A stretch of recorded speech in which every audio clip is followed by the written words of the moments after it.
Hello,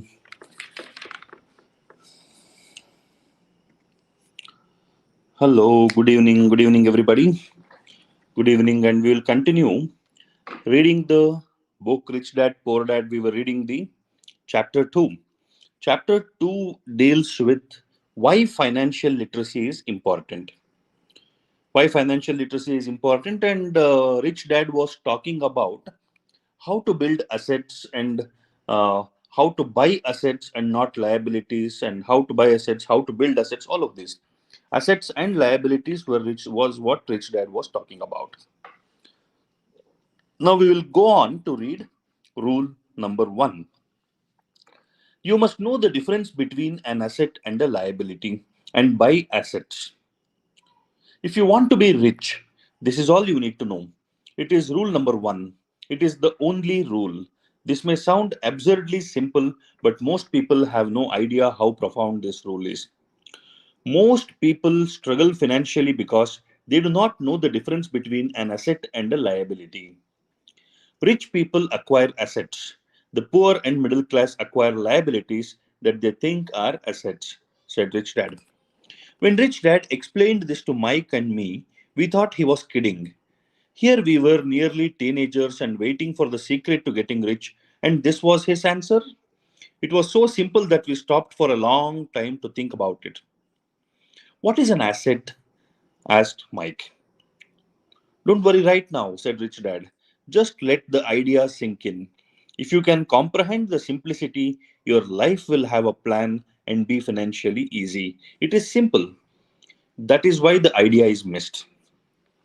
You mean all we need to know is what an asset is, acquire them, and we will be rich? I asked. Rich Dad nodded his head. It's that simple. If it's that simple, how come everyone is not rich? I asked. Rich Dad smiled. Because people do not know the difference between an asset and a liability.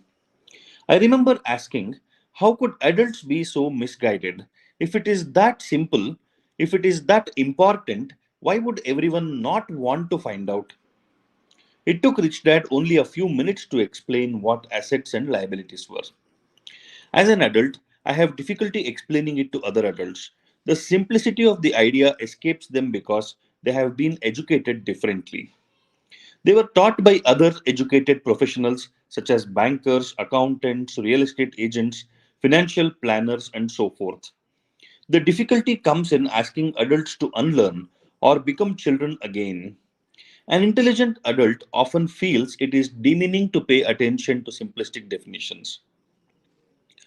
Rich Dad believed in the KISS principle, keep it simple, stupid, or keep it super simple. So he kept it simple for us, and that made our financial foundation strong. So what causes the confusion? How could something so simple be so screwed up? Why would someone buy an asset that was really a liability? The answer is found in basic education. We focus on the word literacy and not financial literacy. What defines something to be an asset or a liability are not words. In fact, if you really want to be confused, look up the words asset and liability in the dictionary. I know the definition may sound good to a trained accountant, but for the average person, it makes no sense. But we adults are often too proud to admit that something does not make sense. See, just giving a perspective of what Rich Dad is talking about in this rule, he says becoming rich is very simple.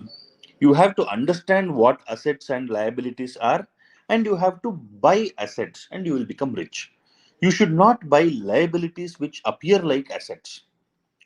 Now, what are assets and liabilities? He will explain it eventually. He will explain it later. For now, we need to just understand that if we want to become rich, we have to buy assets, we have to build assets and reduce the liabilities. Remember this much for now. If that was so simple, why everybody is not rich? Is what Robert is asking Rich Dad. If everybody is not understanding something, and if it is so simple, then there is a confusion. Which Robert cannot comprehend that if something is simple, most of the people should know it, but why are they not knowing it? Rich Dad says Most of the people do not pay attention to the simple things. They want to make things complicated and then understand it. Or even if they don't understand, they don't want to admit that they have not understood it. So we'll continue. We will go on to see what Rich Dad has to say about assets and liabilities. Now he gives a simple understanding. An asset puts money in my pocket, a liability takes money out of my pocket. To us young boys, Rich Dad said, what defines an asset are not words but numbers. And if you can't read the numbers, you can't tell an asset from a hole in the ground. In accounting, Rich Dad would say, it's not the numbers but what the numbers are telling you. It's just like words. It's not the words but the story the words are telling you. If you want to be rich, you've got to read and understand numbers. If I heard that once, I heard it 1,000 times from my rich dad, and I also heard the rich acquire assets and the poor and middle class acquire liabilities. Here is how to tell the difference between an asset and a liability. Most accountants and financial professionals do not agree with the definitions, but these simple drawings were the start of strong financial foundation for two young boys. The cash flow pattern of an asset is what Rich Dad explains. Now, an asset will give income. The top part is an income statement, often called a profit and loss statement. Profit and loss statement measures income and expenses, money in and money out. Then there is another called balance sheet. It is called that because it is supposed to balance assets against liabilities. So there are two things that Rich Dad is talking about: an income statement and a balance sheet. Income statement will tell about profit and loss. What gives you money, where is the money coming from, and where the money is going. That is the income statement. And a balance sheet. A balance sheet will balance or tell you the balance of assets and liabilities. Many financial novices do not know the relationship between the income statement and the balance sheet, and it is vital to understand that relationship. So as I said earlier, my rich dad simply told two young boys that assets put money in your pocket, nice, simple, and usable. The cash flow pattern of a liability. Now that assets and liabilities have been defined, it may be easier to understand my definitions in words. An asset is something that puts money in my pocket. A liability is something that takes money out of my pocket. Understand this much. Students and children, especially, understand this very clearly. Get the meaning of asset and liability very, very clear in your head. An asset will put money in your pocket, a liability will take money out of your pocket. Think of examples. What will put money in your pocket and what will take money out of your pocket? A liability is something that takes money out of my pocket. This is really all you need to know. If you want to be rich, simply spend your life buying assets. If you want to be poor or middle class, spend your life buying liabilities. Illiteracy, both in words and numbers, is the foundation of financial struggle. If people are having difficulties financially, there is something that they don't understand, either in words or numbers. The rich are rich because they are more literate in different areas than people who struggle financially. So, if you want to be rich and maintain your wealth, it's important to be financially literate in words as well as numbers. The flow of cash or cash flow alone means little. Numbers alone mean little, just as words out of context mean little. It is the story that counts. In financial reporting, reading numbers is looking for the plot, the story of where the cash is flowing. In 80% of most families, the financial story paints a picture of hard work to get ahead. However, this effort is for not because they spend their lives buying liabilities instead of assets. Now, this part of the book where Rich Dad is explaining about assets and liabilities requires careful attention. Pay careful attention to what Rich Dad or Mike's dad is talking about. assets and liabilities. First of all, he says assets are those which will put money in your pocket, and liabilities are those which will take money out of your pocket. So, what you are supposed to do if you want to become rich, you have to buy assets. Now, the cash flow pattern of a poor person is this. Now, when we talk about cash flow pattern, you just need to understand the flow of cash. Cash flow pattern means understanding the flow of cash, where the cash is coming into your pocket and where is it going out of your pocket.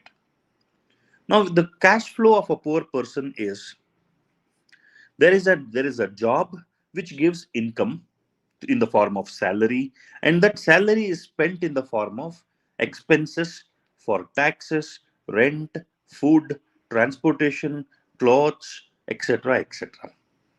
So the income that is coming in is being spent on things which will not give back money to you.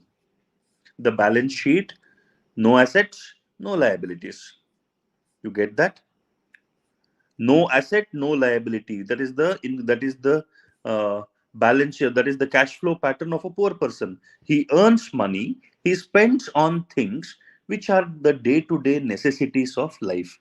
He is neither buying assets nor spending on liabilities because there is nothing much left to spend on anything other than the basic needs. This is the cash flow pattern of a poor person. Now, the cash flow pattern of a person in the middle class. A middle class person, what does he do? A middle class person gets income in the form of salary. He will spend on all the necessary things that needs to be spent, day-to-day things like taxes, mortgage payment, car payment, credit card payment, school loan repayment, all of those things. And the balance sheet has a lot of liabilities, different loans: mortgage, loan for loan on the house, loan on the car, credit card loans, loans for education, loan, and loans, more and more loans. So most of the money that the middle class person is earning in the form of income is being spent on daily needs and on those things which will add to liabilities and not assets. Now, the cash flow pattern of a rich person. The cash flow pattern of a rich person: the rich person will have income from more than one source. He might have rental income, dividend from his stocks, interest from his deposit, royalties from the work that he has given to others, and expenses will be general like everybody else: taxes and the repayment on loans. His balance sheet will show more assets than liabilities, like real estate, stocks, bonds, notes, intellectual property, and so on. Now, all these assets like real estate, stocks, bonds, notes, and intellectual property will further give him income. So, assets are those which are giving you income, not your own individual work. Assets will work for you along with the work that you are doing. That will put more money in your pocket and that will help you buy more assets. You understand? Think about this. The loan you take for anything, is it giving you more money is that loan giving you more money on a month on month basis, or it is taking away money from you? The loan takes away money from you because you have to repay the loan. From the money that you earn, you repay the loan. So that is a liability. Loan is a liability. But if you have invested your money in some stocks or mutual funds or a fixed deposit or whatever, you have bought gold or something, does the money increase because of that investment, because of that spending? It gives you money. So those are assets. Keep thinking about this. Let this thought run in your mind. What is it? Spending on what will give you money to back into your pocket, and spending on what will take money out of your pocket. That which gives back money to you is asset. That which takes away money to you after you buy it is liability. So this requires some thought process. This requires some time and constant deliberation in your mind to make to get that clear in your mind, that what are assets and what are liabilities. Rich Dad says, if you want to become rich, You have to understand assets and liabilities and spend on buying assets and not liabilities. So all of these are obviously oversimplified. Everyone has living expenses, the need for food, shelter, and clothing. The flow of cash through a poor, middle class, and wealthy person's life is the cash flow that tells the story of how a person handles their money. It is the story of how they handle their money. The reason I started with the story of the richest man in America is to illustrate the flaw in believing that money will solve all problems. That is why I cringe whenever I hear people ask me how to get rich quicker or where they should start.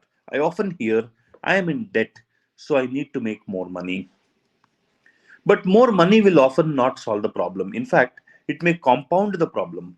Money often makes obvious our tragic human flaws, putting a spotlight on what we don't know.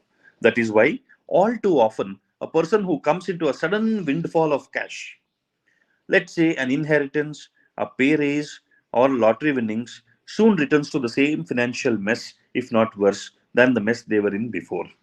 Money only accentuates the cash flow pattern running in your head. If your pattern is to spend everything you get, most likely an increase in cash will just result in an increase in spending. Thus, the saying, a fool and his money is one big party. Okay. So, if you see, cash flow tells the story of how a person handles money. I've said many times that we go to school to gain scholastic and professional skills, both of which are important. We learn to make money with our professional skills. In the 1960s, when I was in high school, if someone did well academically, people assumed this bright student would go on to be a medical doctor because it was the profession with the promise of the greatest financial reward. Today, doctors face financial challenges I wouldn't wish on my worst enemy. Insurance companies taking control of the business, managed healthcare, government intervention, and malpractice suits. Today, kids want to be famous athletes, movie stars, rock stars, beauty queens, or CEOs because that is where the fame, money, and prestige are. That is the reason it is so hard to motivate kids in school today. They know that professional success is no longer solely linked to academic success as it once was. This is very important. For generations, people have been telling that you go to school, get good degrees, and you will have a good life. That was the case for many years in the past, but not anymore. Not anymore because just because you have a good degree and a good job, it doesn't mean that you will have a good life.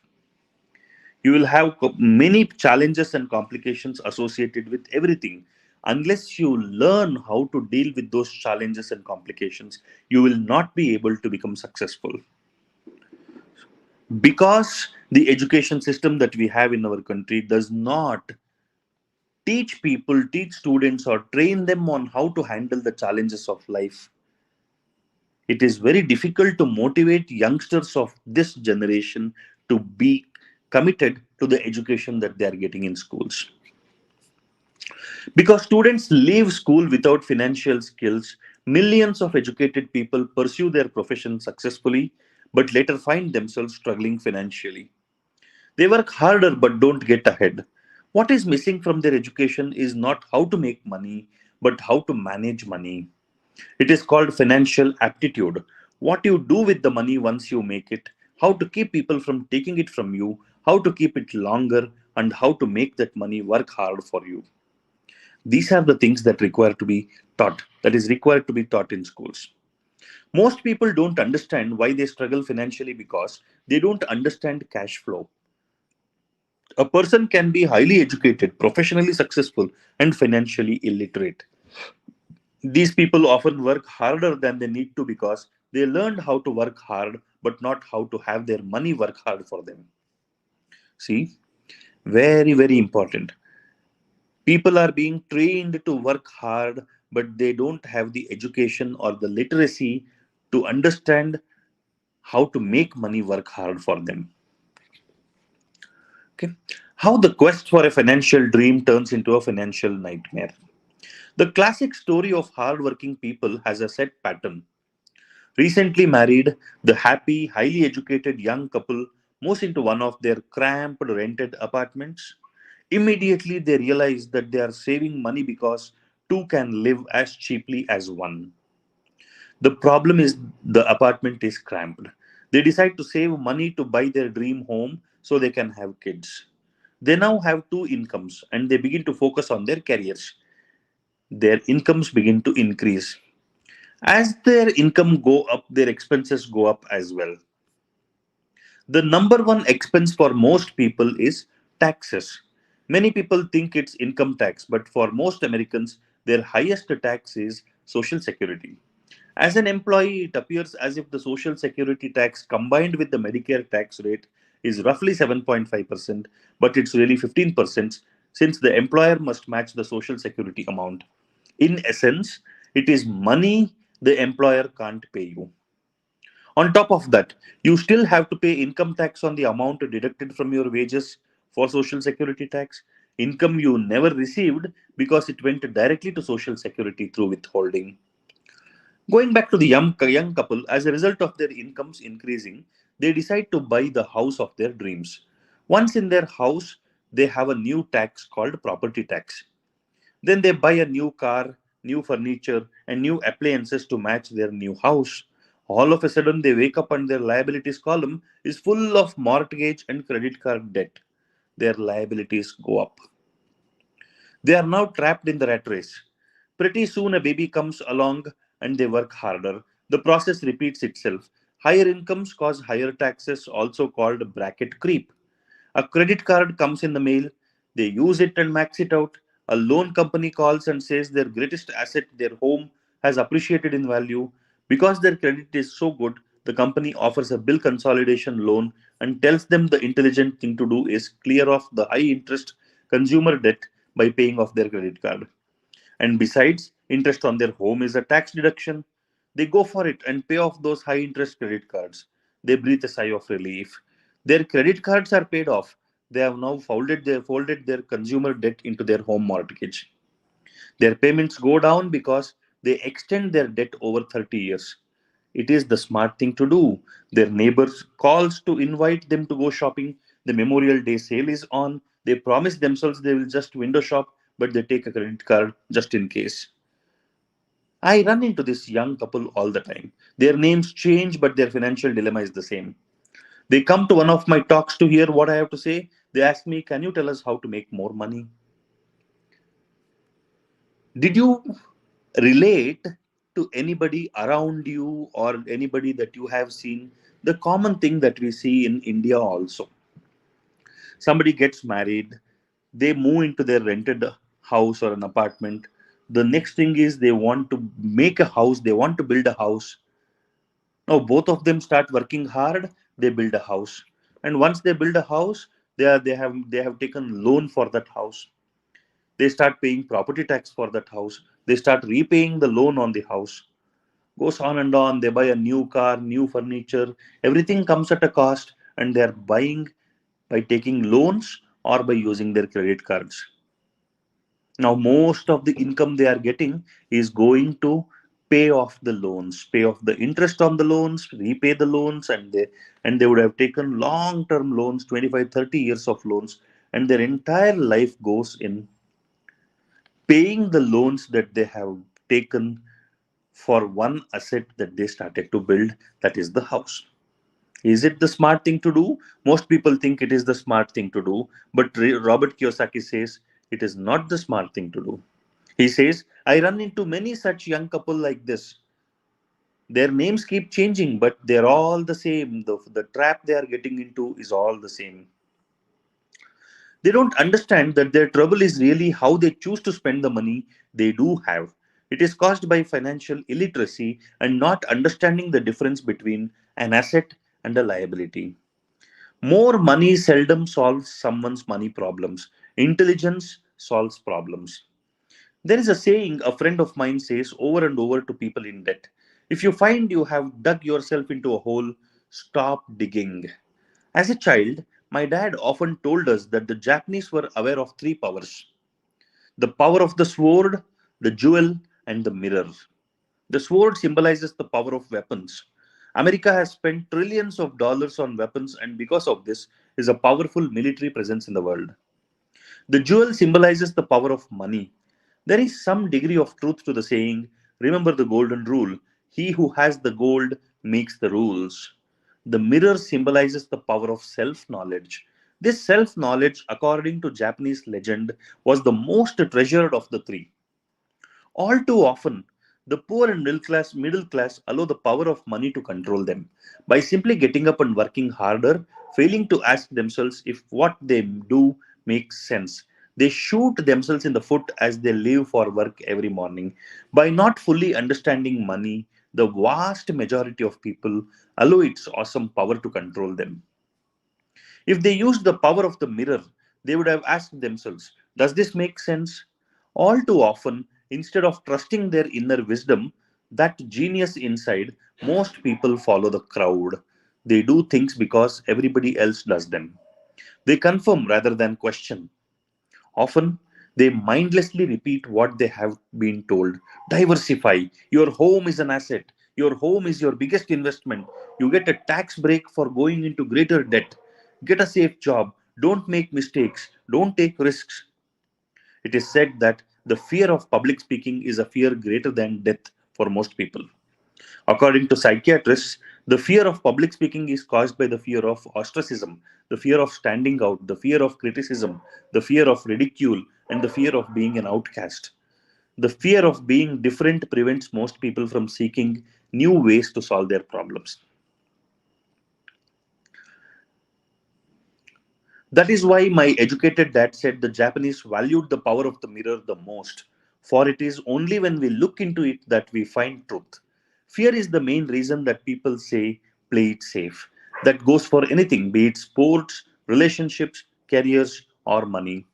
It is that same fear, the fear of ostracism, that causes people to conform to and not question commonly accepted opinions or popular trends. Your home is an asset. Get a bill consolidation loan and get out of debt. Work harder. It's a promotion. Someday I'll be a vice president. Save money. When I get a raise, I'll buy us a bigger house. Mutual funds are safe. Many financial problems are caused by trying to keep up with the Joneses. Occasionally, we all need to look in the mirror and be true to our inner wisdom rather than our fears. So, we can end today's stream, or we still have 2.5 minutes. We can go a little further. One thought that is very powerful. I thought we will end it for today at this thought. Maybe we can end it for today at this thought. All right. Three things. Rich Dad speaks about three things. One is the power of the sword, the power of weapons, the power of a stronger military. That very big countries have it. Second is the power of money, the power of the jewel.